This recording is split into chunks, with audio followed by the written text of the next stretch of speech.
वापस लो, वापस लो, property tax वापस लो।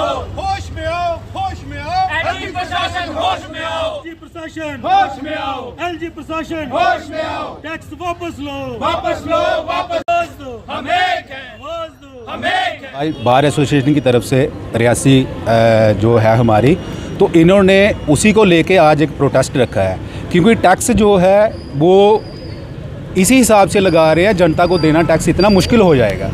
तो हमारा यही मानना है कि जो आर्डर हो रहे हैं उन आर्डरों को गवर्नर प्रशासन ने वापस लेना चाहिए, ताकि जनता जो है आराम से जी सके। क्योंकि कमर्शियल जो इंस्टीट्यूशन है, जैसे होटल है, दुकानें हैं, उन पे तो ऑलरेडी टैक्स है।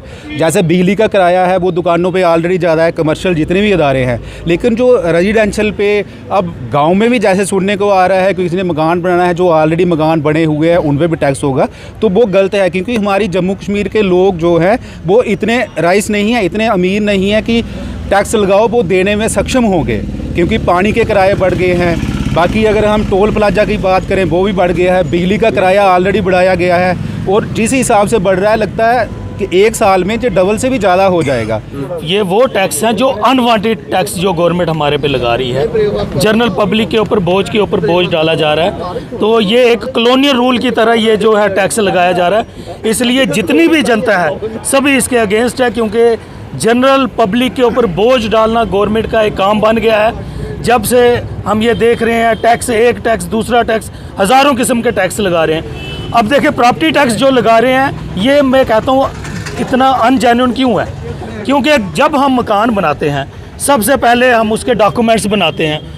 पहले तो 7% रजिस्ट्रेशन स्टैम्प ड्यूटी देनी है, 1.5% 2% रजिस्ट्रेशन फ़ीस देनी है, डॉक्यूमेंटेशन पे कितना खर्चा हो जाता है वो भी एक टैक्स की शेप में आता है। उसके बाद जब मकान बनाना है, मकान पे जितना भी मटेरियल यूज़ होगा उसके ऊपर टैक्स देना है, और उसके बाद जब मकान बन के तैयार होगा उसके ऊपर फिर से टैक्स देना है। जब जीएसटी इम्पोज़ किया गया था तब हमें ये कहकर जीएसटी के लिए हमें सहमति दी गई थी कि हम वन नेशन वन टैक्स की बात करते हैं, लेकिन हम कहते हैं कि इनकी करनी और कथनी में बहुत ही अंतर है। यहाँ पे हमने देखा कि आज आप सुबह उठते हैं तो टैक्स पे करते हैं गवर्नमेंट को, शुरू करते हैं, और रात को सोने तक हम टैक्स पे करते रहते हैं। तो कहने का मतलब कि इतने ज़्यादा टैक्सेस लगाना एक आम जनता के लिए उसको पे करना, चुकाना गवर्नमेंट को बहुत ही मुश्किल हो जाता है, जिसकी वजह से कई लोगों को डिफ़ॉल्टर, छोटे छोटे 1000 10,000 के लिए डिफ़ॉल्टर घोषित कर दिया जाता है। तो आज की हमने जो कोविड-19 से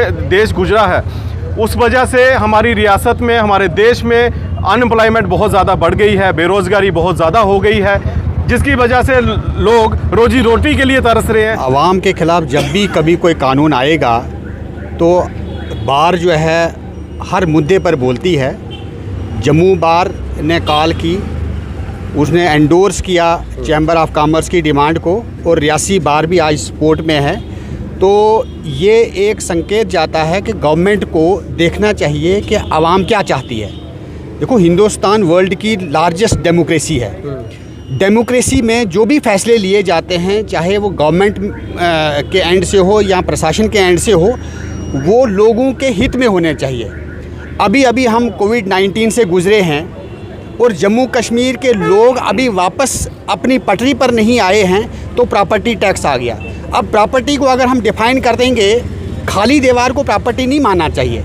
जब एक व्यक्ति जो है वो ज़मीन ख़रीदता है या उसके बाद कोई भी बिल्डिंग मटेरियल ख़रीदता है, वो टैक्स दे के उस बिल्डिंग को खड़ा करता है। बिल्डिंग को खड़ा करने के बाद अगर आप बोलोगे कि ये खाली दीवार है, उससे इनकम उसकी कुछ भी नहीं है, तो खाली दीवार का भी वो किराया देगा, तो ये आवाम के ख़िलाफ़ है ये बात सारी। तो इसीलिए लोग इसके ख़िलाफ़ बोल रहे हैं। हमारी सबकी ये डिमांड है, लोगों की आवाज़ है कि प्रॉपर्टी टैक्स को अगर किसी ने लागू करना है तो वो लोकल गवर्नमेंट के ऊपर छोड़ दिया जाए। एडमिनिस्ट्रेशन इसमें या एलजी इंतज़ामिया इसमें दखल ना दे। Let it be deferred till the elections are held and local government decide these public issues. ये हमारा मुतालबा।